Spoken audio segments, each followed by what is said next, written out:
पालकमंत्री आदरणीय अजितदादांबरोबर ज्यांनी गेले अनेक वर्ष सचिव म्हणून काम केलेले गजानन पाटील या ठिकाणी उपस्थित आहेत। त्यांच्या आठवणीला उजाळा मिळाला असेल।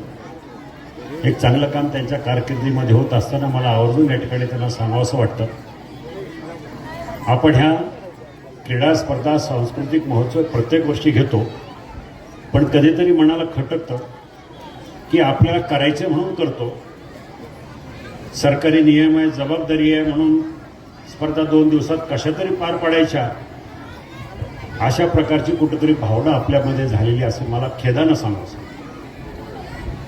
आणि त्याला सगळे जबाबदार आहे, सरकार असेल, शासन असेल, जिल्हा परिषद असेल, सगळं प्रशासन।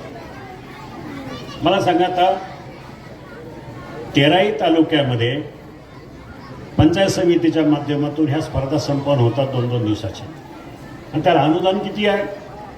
प्रत्येक तालुक्याला फक्त 40,000 रुपये। मला सांगा, 40,000 रुपयामध्ये इतक्या मोठ्या संख्येनं शाळा उपस्थित राहतात आणि त्याच्यामध्ये त्यांनी तो कार्यक्रम संपन्न करायचा। गेल्या वर्षी मी लांडवडीला माझ्याकडं ते लोक आले, मला निमंत्रण सांगितलं की तुमच्याकडं स्पर्धा करायच्या, तुम्ही सगळी जबाबदारी घ्या। मी घेतली, 4 लाख रुपये खर्च केले। यावर्षी इकडं तिकडं सगळीकडे जाऊन बघितलं, पण काय कोणी स्पर्धा घ्यायला तयार नाही, पण खर्च आहे। म्हटलं ठीक आहे, मी घेतो परत। पुन्हा 4-5 लाख रुपये खर्च केले। मला सांगण्याचा उद्देश आहे की मी खर्च केले म्हणून उपकार करतो असं नव्हे। माझ्या ग्रामीण भागातल्या शिक्षकांसाठी, विद्यार्थ्यांसाठी काही करायला तर मला काही कमी पडत नाही आहे, पण एक खेदानं सांगावंसं वाटतं, ह्याच्यामध्ये कुठंतरी वाढ झाली पाहिजे, पुरेसं अनुदान मिळालं पाहिजे।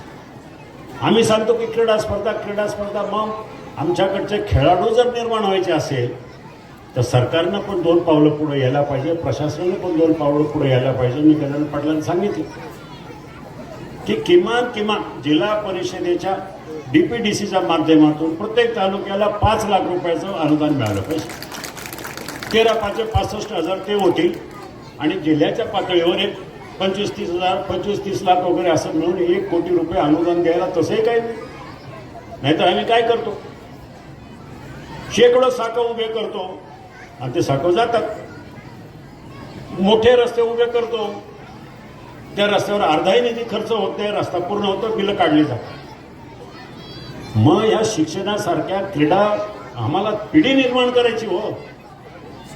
ऑलिम्पिक तर दूर, पण राष्ट्रीय स्पर्धेमध्ये पुढे तरी आमची मुलं गेली पाहिजे, मग ती जाणार कशी? यासाठी हे करणं गरजेचं आहे।